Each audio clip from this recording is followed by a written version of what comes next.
We've had boots, we've had clocks, we've had snakes, we've had clay figurines of the band. We've even had a robot in overalls on King Giz album covers. But we've never had a dragon. But hear me out. This time, this dragon, come on. Such a cute little guy. Welcome back to the wonderful world of King Giz, or Gizverse as the hardcores might say. This is the band's 24th album in 10 years, and it's just hard to believe I started listening to them way back on their 5th album. Like, it seems not very long ago, and it's really been a fun ride. And if you're, a certified top fan with a cute little top fan badge like me, I don't really have that. Then you gotta go into every King Giz album with a smile on your face and just gratitude in your heart, because this band has given us so much as fans. Like, they have filled our lives with joy and our hearts with wonder. And this time around, they're back to this volatile thrash metal sound that they did on Infest the Rat's Nest just 4 years ago, but 9 albums ago. And just to clear the air here, just to get it out of the way, I definitely have a soft spot for soft giz. I love almost everything from the band, but I think Paper Mache, Changes, Sketches, Fishies, these are right up there with some of my favorites from the band, like Nonagon, like the untouchable Polygon Wonderland. So I never go into a heavy metal giz album like totally psyched out of my mind, but the singles leading up to this thing, Gila Monster and Dragon, really perked my ears in a way that Rat's Nest didn't. It felt a little less self-serious for one, bringing in more of the dark, grotesque absurdity of Murder of the Universe. Not that anything they do sounds incredibly serious, like a Tool or something. But these singles, like Dragon especially, threw in a lot of the musical curvature of Polygon Wonderland or parts of Omnium Gatherum, particularly the drumming of Michael Kavanagh, which just seems to have taken a big step up on this album. Starting right away with Motor Spirit, where he lays down these tom rolls and flams like there's no tomorrow. That really dirgy middle section with the high rototoms is pretty fun. Apparently the album was constructed backwards in a sense, with Stu presenting the concept to the guys and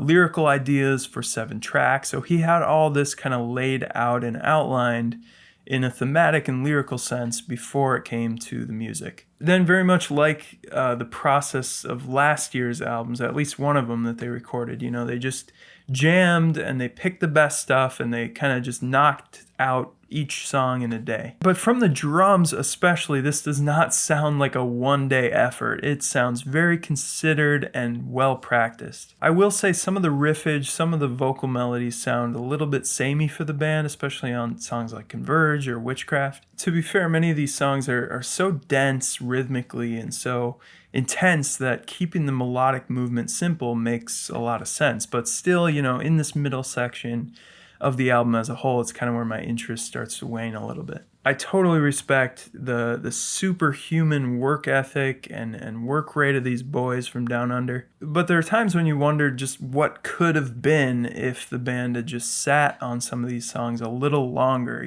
just kept them in the cooker and got that nice golden brown. But then it's like, maybe this is just the band's attention span. Maybe they have to catch lightning in a bottle. They have to do the thing, do it fast, move on to the next thing, or else there'd be no King Giz.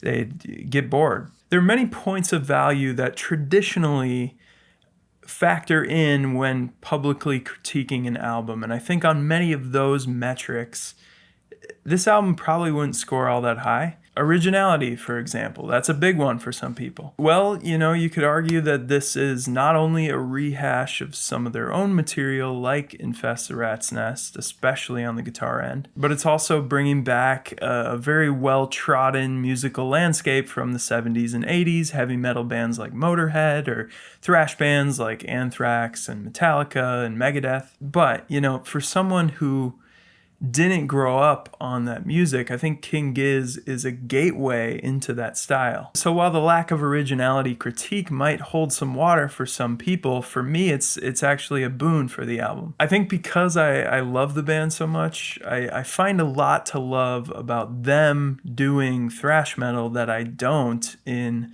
other thrash metal bands, if that makes sense. Another common music critic metric is, lyrics or concept, right? And on that front, we've got lines of stunning sophistication and depth, like, "He didst gobble every hag he found." It's all very wordy, it's very silly, it's very steeped in this concept of witches and dragons and man-made apocalypse. But you can't say that that's a new concept for the band. Like, it's one that so squarely plays into the expectations of the fan base, the worldview, the ideology of the fan base. The apocalypse is nigh and it's our fault. No one is surprised by that kind of narrative from these guys at this point, right? Yet because they're just so over the top and ridiculous with the execution of the concept, it kind of works, it has that fantastical element to it, and I think it's meant to be somewhat instantaneous and almost trivial, so it definitely achieves that. This album is like the ice cream to Nonagon's steak. Not some gourmet ice cream in a waffle cone,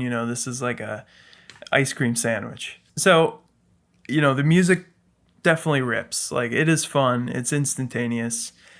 But for all the reasons I talked about, I gotta give this one a very middling 7 out of 10. I mean, 7 for me is like, I like this thing. But you're probably like, boo. I like the progressive element. Tracks like Motor Spirit and Flamethrower and Dragon definitely stand out as a little more robust to me. The drumming is definitely really impressive, and like I said, just really fun, really instantaneous. But I don't find myself desperate to hear it again and listen over and over. And it's probably a little bit of that ice cream sandwich thing. If I had to, I'd get a stomach ache. So that's it. That's all I'll say. And please let me know what you thought of the album. Subscribe to the channel if you haven't yet. Definitely interested to know where you think this factors into the whole King Giz discography, which is really getting out of hand at this point. And as always, thank you so much for watching.